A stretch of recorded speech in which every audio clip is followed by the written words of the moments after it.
மீன் குழம்பு ரெடி ஆயிடுச்சு, வாங்க சாப்பிடலாம்.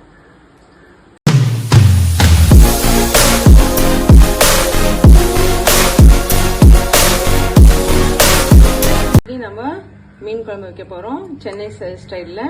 இதுக்கு மீனுக்கு வந்து மஞ்சள் பொடி, காரப்பொடி போட்டு பிசைஞ்சு வச்சிருக்கேன். உப்பு கொஞ்சம் போட்டு. வாங்க இதுக்கு தேவையான இன்கிரிடியன்ஸ் பார்த்துக்கலாம். கடுகு, வெந்தயம் தாளிக்கிறதுக்கு, பூண்டு, பெரிய வெங்காயம் வந்து 1, சின்ன வெங்காயம், பச்சை மிளகாய், தக்காளி பேஸ்ட்டு, குழம்பு மிளகாய் பொடி, தனியா பொடி, மஞ்சள் பொடி, வெறும் மிளகாய் பொடி.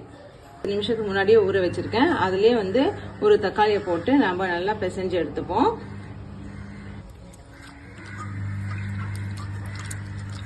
சென்னை ஸ்டைல்னா புளி கரைச்சிட்டு அதில் பொடியெல்லாம் போட்டு அதுக்கப்புறம் தான் மீன் குழம்பு வைப்பாங்க. என்னுடைய ரெசிபிஸ் எல்லாம் வந்து இந்துமதின்ட்டு அந்த நியூலி மேரிட்னு இருக்காங்க இல்லையா, அவங்க ட்ரை பண்ணி பிக்சர்ஸ் எல்லாம் அனுப்பிச்சிருக்காங்க.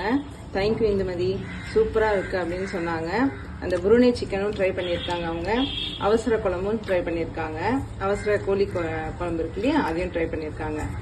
புளி தண்ணி கரைச்சி எடுத்துட்டு வந்துட்டோம். அதில் ஃபர்ஸ்ட் குழம்பு மிளகாய் பொடி போட்டுப்போம். போட்டுடலாம். அது 1 டேபிள் ஸ்பூன். நம்மளுடைய சப்ஸ்கிரைபரு கனிமொழின்ட்டு, அவங்க லா ஸ்டூடெண்ட், +2 முடிச்சுட்டு இப்போ லால செலக்ட் ஆயிருக்காங்க. அவங்களும் நான் செய்கிற ரெசிபிஸ் எல்லாம் ட்ரை பண்ணியிருக்காங்க. கேரட் சட்னி, அதுக்கப்புறமா வந்து அந்த உளுந்தப்பருப்பு சாம்பார், இதெல்லாம் ட்ரை பண்ணியிருக்காங்க. தேங்க்யூ கனிமொழி. உப்பு சரியா இருக்கா, காரம் உப்பெல்லாம் சரியா இருக்கான்னு இங்கேயே பார்த்துணும் நீங்க. கரெக்டா உப்பு காரம்லாம் நான் செக் பண்ணிட்டேன், கரெக்டா இருக்கு. நீங்களும் இந்த ஸ்டேஜ்ல செக் பண்ணிக்கோங்க. அடுப்பு ஆன் பண்ணிச்சேன். எப்பயுமே வந்து மண் சட்டியை வந்து வெறும்னு அடுப்பு பற்ற வைக்க கூடாது. கொஞ்சம் எண்ணெயோ தண்ணியோ ஏதாவது போட்டு தான் நம்ம வந்து அடுப்பு மேல வைக்கணும். இல்லைன்னா அந்த சட்டிக்கு கீழே வந்து விரிசல் விட்டுரும். நம்ம அதுல கடுகு, உளுத்தம்பருப்பு போட்டுப்போம். அப்புறம் வெந்தயம் வந்து கொஞ்சமா போட்டுருவோம். கடுகு வெடிஞ்சிச்சு. இப்போ பூண்டு போட்டுருவோம். அதுக்கிறது தான் நமக்கு மீன் குழம்பு வந்து டேஸ்டே தரும். நம்ம இப்படியே இந்த பச்சையா வெள்ளையாவே போட்டுக்கூடாது, கலர் மாறணும். அதாவது நியூலி மேரிட் பசங்களுக்கும் புதுசாக சமைக்கிற பசங்களுக்கும் நான் சொல்லிட்டு இருக்கேன் இந்த டிப்ஸ் எல்லாம். பூண்டு நல்லா வதங்கிடுச்சு. இப்போ நம்ம இதில் நம்ம எடுத்து வச்சிருந்த சாம்பார் வெங்காயம் போட்டுருவோம். அப்புறம் பெரிய வெங்காயம் ஒரு 1/2 ஒரு வெங்காயம், சின்ன வெங்காயம் தான், சின்ன சைஸ்னா 1 எடுத்துக்கோங்க, பெருசுனா 1/2 எடுத்துக்கோங்க. இந்த வெங்காயம் வதக்கிறதுக்கு கொண்டு கொஞ்சமா உப்பு போட்டுக்கலாம். ஏன்னா நம்ம குழம்பு அந்த உப்பு கலக்கி வச்சிருக்கோம் இல்லையா, புளி இதுக்கு வெங்காயத்துக்கு கொஞ்சமா நம்ம உப்பு போட்டுப்போம். நம்ம புளி தண்ணியிலேயே வந்து உப்பு போட்டிருக்கோம், மீனையும் கொஞ்சம் உப்பு போட்டிருக்கோம் இல்லையா, அதை பார்த்துட்டு போடுங்க. இல்லைனாலும் இந்த உப்பு வந்து வெங்காயம் சீக்கிரம் வதக்கிறதுக்காக போட்டிருக்கேன்.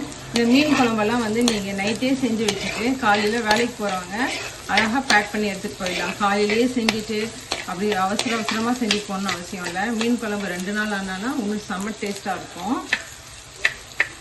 பாருங்கள், வெங்காயம் நல்லா வதங்கி வந்துச்சு, பூண்டு நல்லா வதங்கியிருக்கு இல்லையா. இந்த ஸ்டேஜில் நம்ம ஒரு தக்காளியை வந்து பேஸ்ட் பண்ணியிருக்கேன் இல்லையா, அதை போட்டுருவோம். கிரைண்ட் பண்ணி எடுத்துகிட்டு வந்துருக்க தக்காளி அதில் போட்டுருவோம். போட்டு அதையும் நல்லா வதங்கி வரட்டும். அப்புறம் இப்போ என்னுடைய சேனலில் வந்து 250 மெம்பர்ஸ் வந்து சப்ஸ்கிரைப் பண்ணியிருக்கீங்க. எல்லாருக்கும் தேங்க்ஸ் ஃப்ரெண்ட்ஸ். உங்களுக்கெல்லாம் பிடிச்சிருந்ததுன்னா இன்னும் உங்கள் ஃப்ரெண்ட்ஸ்க்கு, உங்கள் ஃபேமிலி மெம்பர்ஸ்க்கெல்லாம் ஷேர் பண்ணுங்கள். அவங்களையும் சப்ஸ்கிரைப் பண்ண சொல்லுங்கள்.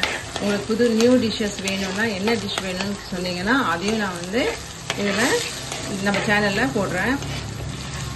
வெங்காயம் தக்காளியோட பச்சை வாசனை போன உடனே நம்ம இந்த புளி தண்ணி கரைச்சி வச்சிருக்கோம் இல்லையா, அதை இதில் ஊற்றிடுவோம்.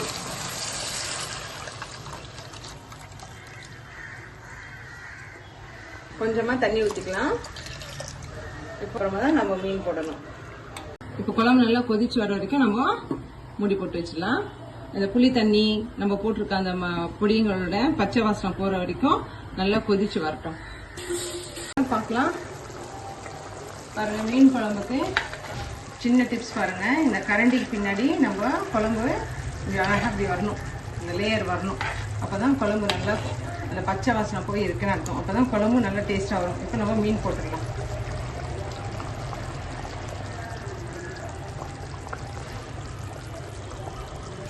இப்போ மீன் எல்லாமே போட்டாச்சு. மீனை குழம்புல போட்டுட்டு நம்ம கரண்டி வச்சு கலரக்கூடாது. அதை வந்து நம்ம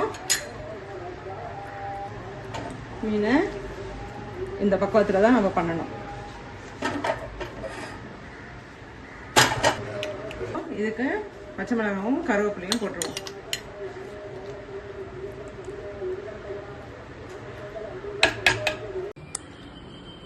வாங்க இருக்கு பாருங்க, செம்மையா இல்ல?